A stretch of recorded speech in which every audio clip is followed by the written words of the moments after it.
Hello students, তোমাদের সবাইকে স্বাগত আমার চ্যানেলে। তোমাদের সাথে শেয়ার করছিলাম অ্যালকোহল, ফেনল এবং ইথারের পরিচ্ছেদ সংক্রান্ত প্রশ্ন উত্তর, এবং এটা হচ্ছে তোমাদের থার্ড সেমিস্টারের অর্গানিকের সেকেন্ড চ্যাপ্টার। তো আজকে স্টার্ট করব পরিচ্ছেদ 4.6। পরিচ্ছেদ 4.5 অবধি আমাদের সম্পূর্ণ কমপ্লিট হয়ে গেছে। তোমরা যারা দেখোনি অবশ্যই দেখে নিও। আজকে তোমাদের সাথে শেয়ার করব পরিচ্ছেদ 4.6 টু 4.7 নতুন বইয়ের পেজ নাম্বার 386। পুরনো বইতেও প্রায় একই প্রশ্ন আছে, তো প্রশ্ন নিয়ে কোনো সমস্যা হবে না। হয়তো পেজ নাম্বার একটা দুটো এদিক হতে পারে অথবা সেমও থাকতে পারে, কারণ থার্ড সেমিস্টারটা বেশিরভাগটাই সেমই রেখেছে। তো চলো question number 35 first question start করি। কি বলেছে চলো দেখিনি। নিচের কোন ধাতুটি অ্যালকোহলের সঙ্গে বিক্রিয়ায় H2 গ্যাস এবং ধাতব অ্যালকক্সাইড গঠন করে না? একটা H2 গ্যাস আর একটা বলেছে ধাতব অ্যালকক্সাইড। ঠিক আছে, ধাতব অ্যালকক্সাইড গঠন করে না, এই দুটো বলেছে কি গঠন করে না। ঠিক আছে, তো চলো কি কি অপশান আছে চলো দেখে নিই। অপশান এ আছে সোডিয়াম। তাহলে সোডিয়ামের সাথে আমরা অ্যালকোহলের বিক্রিয়া করছি, ধরে নিচ্ছি অ্যালকোহলটা ইথাইল অ্যালকোহল, তার নাম হচ্ছে ইথাইল অ্যালকোহল, বা আরেকটা নাম কি এর ইথানল। ঠিক আছে, আর ইথানল। তো এর সাথে এর বিক্রিয়ায় কি ঘটে আমরা জানি, এটা একটা তড়িৎ ধনাত্মক সক্রিয় ধাতু, তাই তো। আর এটা কত নম্বর গ্রুপের এলিমেন্ট? গ্রুপ 1। ঠিক আছে, তাহলে এরা যেহেতু খুব সক্রিয় হয়, তাহলে খুব সহজেই এরা CH3 CH2ONA উৎপন্ন করে এবং হাইড্রোজেন গ্যাস মুক্ত করে। তাহলে আমাকে এখানে কত দিতে হবে? 2, এখানে 2, এখানে 2 ব্যালেন্স করার জন্য। ঠিক আছে, তাহলে এটা হলো বিক্রিয়া। আর পরেরটা আছে পটাশিয়াম। অপশান বি আছে পটাশিয়াম, অপশান সি আছে ম্যাগনেসিয়াম। এরাও সব কি তড়িৎ ধনাত্মক সক্রিয় ধাতু, এরাও দুজনাই। তাই জন্য এরাও সেম রিয়াকশন করবে, শুধুমাত্র পটাশিয়ামেরটা তো হুবহু সেম হবে, সোডিয়ামের জায়গায় জাস্ট পটাশিয়াম হবে। কিন্তু অপশান সি এর রিয়াকশানটা একটু আলাদা হবে, কারণ এটা হচ্ছে গ্রুপ 2 এর এলিমেন্ট, তাই তো। তাহলে এই রিয়াকশানে কি পাবো আমরা? Plus Mg। ম্যাগনেসিয়ামের রিয়াকশানে আমরা পাবো CH3 CH2OMg, আর এইটার হবে হোল 2, কারণ Mgর ধনাত্মক ঠিকই, সঙ্গে চার্জ কত +2 হয়, তাই জন্য এটা হবে। ওকে, আচ্ছা ম্যাগনেসিয়াম তো একটাই থাকবে ব্যালেন্সে, ম্যাগনেসিয়াম একটাই আছে, তাহলে এটা হবে ব্যালেন্স রিয়াকশন। তাহলে ম্যাগনেসিয়ামের ক্ষেত্রেও তাহলে বলেছে গঠন করে না, তো এটা তো গঠন করছে, তাই A B আর C তো ডেফিনেটলি হচ্ছে না। বাট অপশান ডিটা দেখো Ag দিয়েছে, Ag ডি ব্লক এলিমেন্ট, এবং এটা সক্রিয় ধাতু নয়, তাই জন্য Ag কিন্তু বিক্রিয়া করবে না, তাই Ag হবে আমাদের সঠিক উত্তর। ঠিক আছে, তাহলে কোয়েশ্চেন নাম্বার 35 আমাদের সম্পূর্ণ সলভ হয়ে গেল। ঠিক আছে, আমরা স্টার্ট করব এখন কোয়েশ্চেন নাম্বার 36। 36 কি বলেছে? নিচের কোনটি নীল লিটমাসকে লাল করে এবং ক্ষার দ্রবণে দ্রবীভূত হয়? খুব ভালো একটা কোয়েশ্চেন, চলো দেখি কি বলতে চাইছে। কোয়েশ্চেন নাম্বার 36, প্রথমে অপশান এতে আছে CH3 CH2OH, মানে কি নাম? ইথানল, একটু আগেই বললাম। এটা বলেছে নীল লিটমাসকে লাল করবে এবং ক্ষার দ্রবণে দ্রবীভূত হবে, মানে NaOH এর সাথে, সাপোজ ক্ষার দ্রবণটা ধরো NaOH, এটা একটা ক্ষার, তাহলে এর সাথে বলেছে এই দ্রবণে দ্রবীভূত হবে। ঠিক আছে, এটার সাথে এর কোনো বিক্রিয়া হয় না, ইথানলের সাথে সোডিয়াম হাইড্রোক্সাইডের কোনো বিক্রিয়া হয় না। ইথানল হচ্ছে খুবই প্রচণ্ডই একটা মৃদু অ্যাসিড। ঠিক আছে, বা বলতে পারো এই অ্যাসিড রূপে খুব একটা বেশি কাজ করে না, কাজ করলেও সেটা খুবই মৃদু অ্যাসিড হিসাবে কাজ করে, কারণ CH3 এই H+টা কিন্তু এই বন্ডটা ব্রেক করে এই H+টা খুব সহজে কিন্তু বেরোতে পারে না। ঠিক আছে, তাই জন্য সোডিয়াম হাইড্রোক্সাইডের সাথে বিক্রিয়াও করবে না এবং এই নীল লিটমাসকে লালও করবে না। ঠিক আছে, কারণ এটার জন্য আমাদের কি হতে হবে, একটা অ্যাসিড হতে হবে, ভালো স্ট্রং অ্যাসিড হতে হবে। নেক্সট বলেছি ইথার। ইথারও কি হবে, সেম হবে, কোনো বিক্রিয়া করবে না। ঠিক আছে, কারণ ইথারও সেম কোনো একটা, এটা কিন্তু ভালো অ্যাসিড নয়। নেক্সট পরবর্তীতে যাচ্ছি, পরবর্তীতে আবারও একটা ইথার দিয়েছে, এটাও কি হবে, সেমই হবে। তাহলে এটা আমাদের সঠিক উত্তর হবে না, তাহলে ডি হবে আমাদের সঠিক উত্তর। ডি কি আছে, ফেনল। ফেনল সহজে, ফেনলও একটা অ্যালকোহল, এটাও একটা অ্যালকোহল, কিন্তু ফেনলটাও নামটা কি এর, ফেনল, এটাও একটা অ্যালকোহল, কিন্তু এটা যেহেতু H+ ছাড়ার পর এটা কি হয়, একটা ভালো ফেনক্সাইড আয়ন উৎপন্ন করে, যেটা হচ্ছে রেজোনেন্স স্টেবিলাইজড।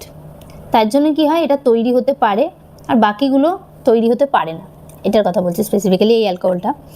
এখানে এই যে ফেনক্সাইড আয়ন তৈরি হলো, এটা একটু দেখিয়ে দিই, O-, ঠিক আছে, এটা কি করবে, রেজোনেন্সে পার্টিসিপেট করবে,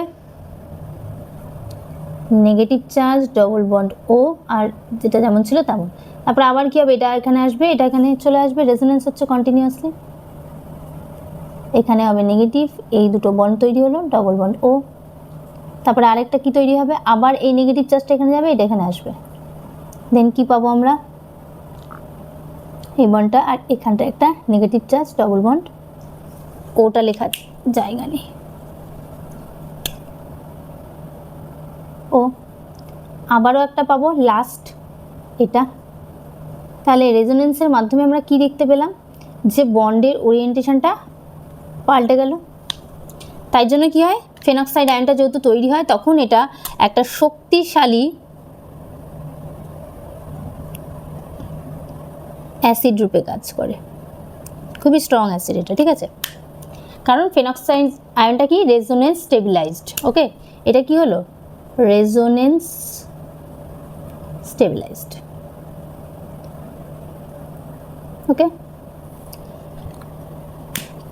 তার জন্য অপশান ডি হচ্ছে আমাদের সঠিক উত্তর। এ এবং নীল লিটমাসকে, তাহলে ক্ষার দ্রবণে যখন দ্রবীভূত হয়েই গেছে, তাহলে কি করবে, নীল লিটমাসকে লাল করবে।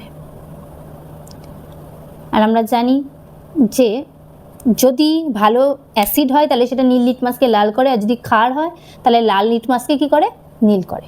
ঠিক আছে, নেক্সট পরবর্তী কোশ্চেন যাই, কোশ্চেন নাম্বার 37। চলো দেখে নিই কোশ্চেন নাম্বার 37 কি বলেছে। নিচের যৌগগুলির আম্লিকতার বৃদ্ধির ক্রম। এইরকম অ্যান্সার আমি এর আগেও প্রচুরবার করিয়েছি, তোমাদের সাথে শেয়ার করেছি। যারা আমার প্রশ্ন বিচিত্রা রিলেটেড যে ভিডিওগুলো আছে তারা দেখোনি, তারা জানবে না, আর যারা দেখেছো তারা জানো যে আমি এরকম প্রশ্নেই হুবহু এই প্রশ্নগুলো বহুবার করিয়েছি।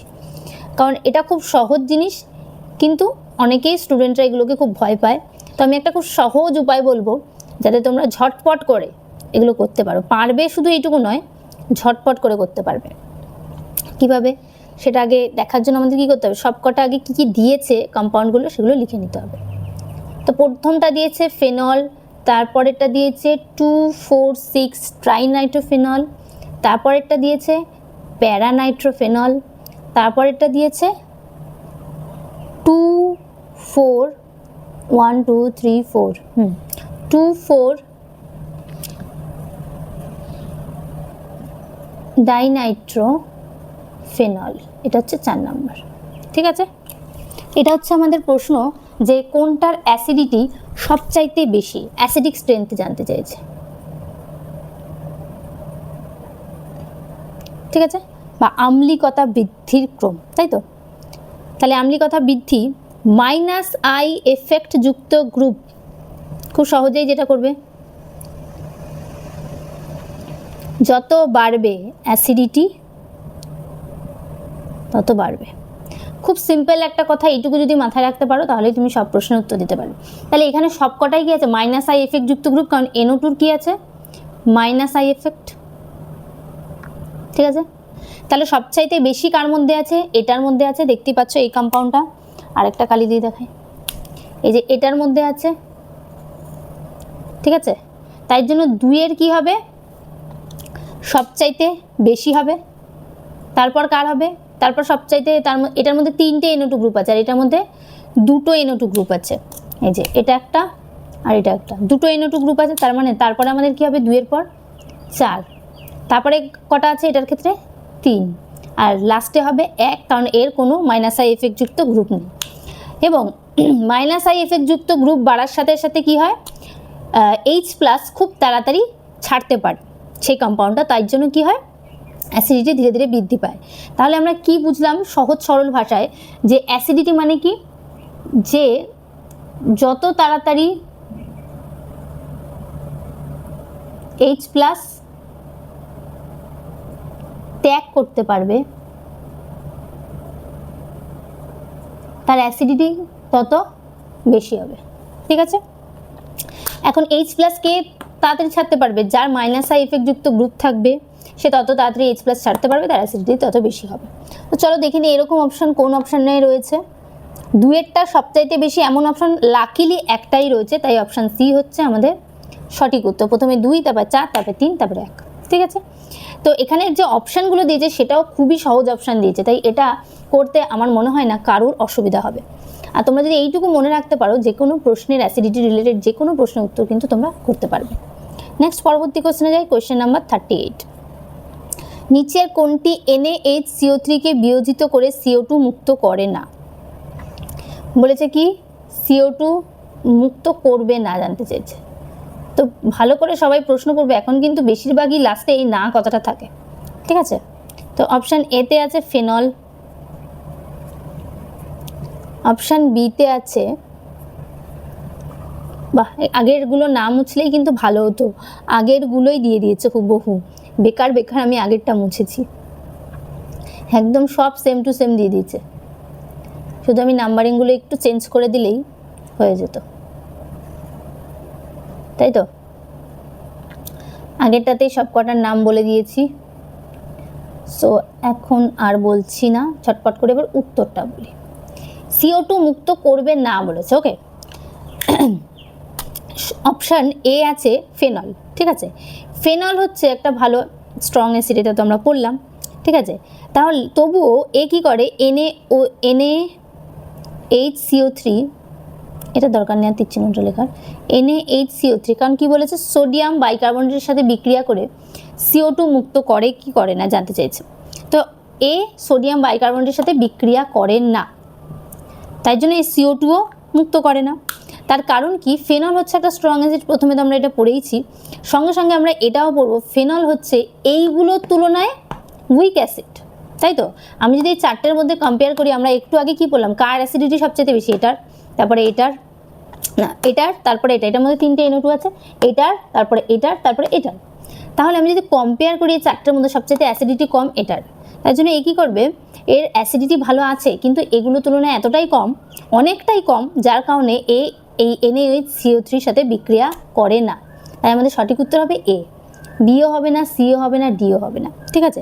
NO2 গ্রুপের সংখ্যা যত বাড়তে থাকবে বা -I এফেক্ট যুক্ত গ্রুপ যদি থাকে, তাহলেই সে NaHCO3 সাথে বিক্রিয়া করতে পারে, কারণ তার অ্যাসিডিটি অনেকটাই বেশি হয় দেন ফেনল, ঠিক আছে। তাই জন্য আমাদের সঠিক উত্তর কি হবে, অপশান এ, ঠিক আছে।